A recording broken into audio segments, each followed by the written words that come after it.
Hello guys, my name is Jay Dixit. You are watching Techoholic. तो आज हम देखने वाले हैं 45,000 रुपीज़ के अंडर का बजट पीसी बिल्ड।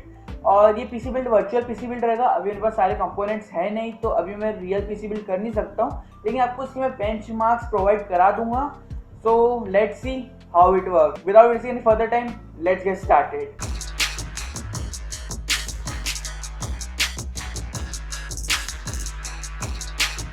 अब अगर बात करें अपन इसके प्रोसेसर की, 45,000 अंडर का पीसी बिल्ड जो मैंने सोचा है, इसमें मैंने प्रोसेसर लिया है इंटेल की तरफ से आने वाला i3-9100F का प्रोसेसर।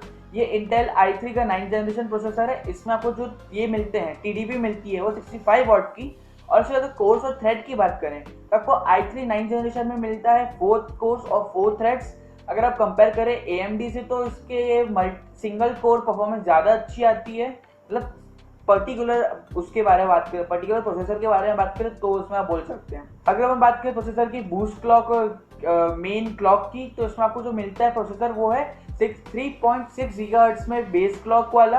अगर आप इसको बूस्ट करना चाहते हैं, अगर आपको इसको ओवरक्लॉक करना चाहते हैं, तो ये आपको जो मैक्सिमम वैल्यू देगा ओवरक्लॉक करने के बाद वो रहेगी 4.2 गीगाहर्ट्ज तक की। तो अपना सेकंड कंपोनेंट मैंने चूज करा है वो है ग्राफिक कार्ड। जो इसका ग्राफिक कार्ड मैंने चूज करा है वो है GTX 1660, GTX 1660।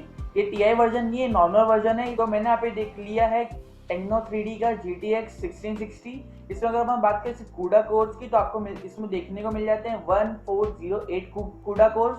और अगर हम बात करें इसके पावर सप्लाई की, तो इसको लगता है 120 वॉट का पावर, जो नॉर्मल है चल जाएगा। मतलब ये 450 वॉट के पावर सप्लाई में भी आपका ग्राफिक कार्ड वर्क कर जाएगा। लेकिन मैं आपको सजेस्ट करूंगा जो मैं आपको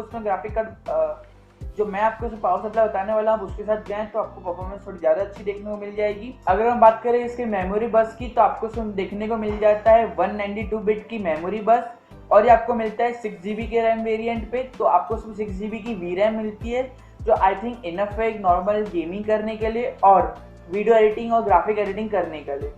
अगर हम बात करें इसके मदरबोर्ड की, तो मैंने मदरबोर्ड के लिए चूज करा है इसमें गीगाबाइट का B360M का मदरबोर्ड। ये गेमिंग मदरबोर्ड है। इसमें जो सॉकेट मिलता है आपको देखने के लिए वो है इसका LGA1151 का सॉकेट, जो इंटेल के प्रोसेसर के लिए हेल्पफुल रहता है। मीन्स इंटेल के प्रोसेसर के लिए सॉकेट बना है। इसमें आप AMD का प्रोसेसर नहीं लगा सकते।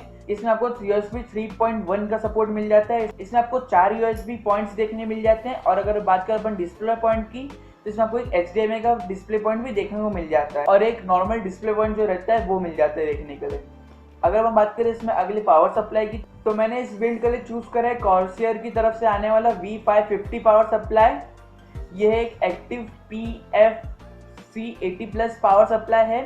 इसमें आपको 550 वॉट्स की पावर सप्लाई देखने को मिल जाती है, जो सारे कंपोनेंट्स को ईजिली हैंडल कर सकता है। तो अपन ने पीसी बिल्ड के लिए ये पावर सप्लाई चुना है। अगर अपन बात करें इसके नेक्स्ट कंपोनेंट की, तो आपको देखने को मिलती है इसकी रैम। इसके रैम के लिए मैंने चुना है कॉर्सियर वेंजियर की 8 GB की सिंगल रैम स्टिक, जो आपको मिलती है DDR4 के सपोर्ट में। और इसकी जो बेस फ्रिक्वेंसी है वो 32 मेगाहर्ट्ज की। अगर अपन इसकी प्राइसिंग की बात करें तो ये आपको मिलती है अप्रॉक्स 3600 की। और ये सारे मदरबोर्ड्स में मतलब मैक्सिमम मदरबोर्ड से सपोर्ट कर जाती है। अगर बात करें अपन इसके नेक्स्ट कंपोनेंट जो है कैबिनेट की, तो इसमें मैंने कैबिनेट चूज करा है एंटेक eSport की तरफ से आने वाला ICE 100TG। ये एक मिड टावर का कैबिनेट है। इसमें आपको साइड पैनल जो मिल जाता है वो आपको ट्रांसपेरेंट मिल जाता है। और ये सबसे अच्छी बात है टेम्पलेट ग्लास का मिलता है। इसमें आपको 120 mm का ब्लैक रियर फैन मिल जाता है इनबिल्ट। और अगर आप चाहें तो इसमें आप RGB फैंस भी लगा सकते हैं। इसमें अगर हम बात करें इसमें कितने फैंस लगते हैं, इसकी कूलिंग सिस्टम क्या है, तो इसमें आपको 3 फैंस आगे लगाने मिल जाते हैं 120 mm के, 2 फैंस ऊपर लगाने मिल जाते हैं और 1 फैंस इसके बैग में लगाने मिल जाता है। तो टोटल आप इसमें 6 फैन लगा सकते हैं। RGB लगाएं तो आपकी इच्छा, नहीं लगाएं तो भी बहुत अच्छा कैबिनेट लुक वाइज। अगर हम बात करें इसमें कौन से पोर्ट आते हैं, तो आपको फ्रंट में जो पोर्ट्स दिखने मिलते हैं वो है, इसमें सबसे पहले एक USB 3.1 का पोर्ट मिल जाता है फ्रंट में। फिर एक ऑडियो एंड माइक के लिए पोर्ट मिल जाता है, एक नॉर्मल USB पोर्ट मिल जाता है, एक पावर बटन मिल जाता है और एक रीस्टार्ट बटन मिल जाता है। तो इसका फ्रंट पैनल पूरा खाली और बहुत क्लीन लुक देता है। अगर हम बात करें इसके PSU डेक की, तो आपको पूरा कवर्ड देखने को मिलता है। मीन्स आपको जो PSU है, पावर सप्लाई यूनिट है, वो बिल्कुल नहीं दिखने वाली। आपको जो मेन फोकस दिखेगा वो आपके मदरबोर्ड पे, RGB लाइटिंग पे और ग्राफिक कार्ड पे दिखेगा, जो इसके लिए थम्स अप है। और हाँ, अगर इतनी वीडियो देख ली है तो नीचे लाइक सब्सक्राइब का बटन दबा देना। तो अगर बात करें इसके नेक्स्ट कंपोनेंट की, तो वो आपको देखने को मिलता है, तो इसका नेक्स्ट कंपोनेंट जो आपको देखने को मिलता है वो है, मैंने चूज करा है इसमें हार्ड ड्राइव। जो हार्ड ड्राइव है वो है WD की तरफ से आने वाली 1 टेराबाइट की हार्ड ड्राइव। इसमें अगर आप रीड एंड राइट स्पीड की बात करें तो आपको इसमें 6 GB तक की, अप टू मैक्सिमम 6 GB तक की रीड एंड राइट स्पीड देखने को मिल जाती है, जो एक बहुत अच्छी चीज़ है।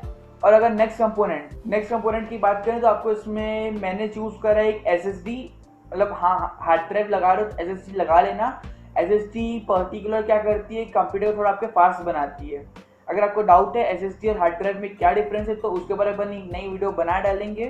पर अभी इस चीज़ के लिए जो मैंने SSD यूज़ करी वो WD की तरफ से आने वाली 240 GB की SATA SSD, जो भी मतलब फास्ट रहेगी हार्ड ड्राइव से। और मैं आपको सजेस्ट करता हूँ आप हार्ड ड्राइव में विंडोज बूट करने से अच्छा अपने SSD में विंडोज बूट करना ही ज़्यादा अच्छा रहेगा। तो यहाँ पे बात हो गई सारे कंपोनेंट्स की प्राइस मैं आपको साइड में या इसमें स्क्रीन पे आपको दिखा दूंगा।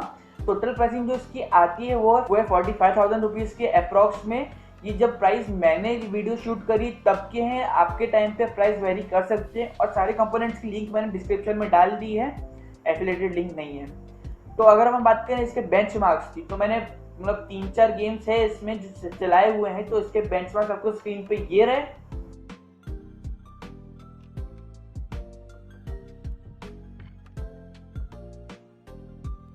तो अगर हम बात करें at last my point of view की, तो अगर आप 45,000 रुपीज़ का पीसी बिल्ड करना चाहते हैं और अगर आपका मेन एम गेमिंग है, स्ट्रीमिंग है, या फिर अगर आपका मेन एम है कि आप थोड़ी बहुत ग्राफिक डिज़ाइनिंग करना चाहते हैं, वीडियो एडिटिंग करना चाहते हैं, तो आपको बिल्कुल सजेस्ट करता हूँ कि आप ये पीसी बिल्ड के साथ जा सकते हैं। और फर्दर फ्यूचर में ऐसी और पीसी बिल्ड आने वाली है, तो उसके लिए चैनल सब्सक्राइब करना ना भूलें। तो बस आज के लिए इतना ही, अब मिलेंगे आपको अगली वीडियो में, तब तक के लिए बाय बाय।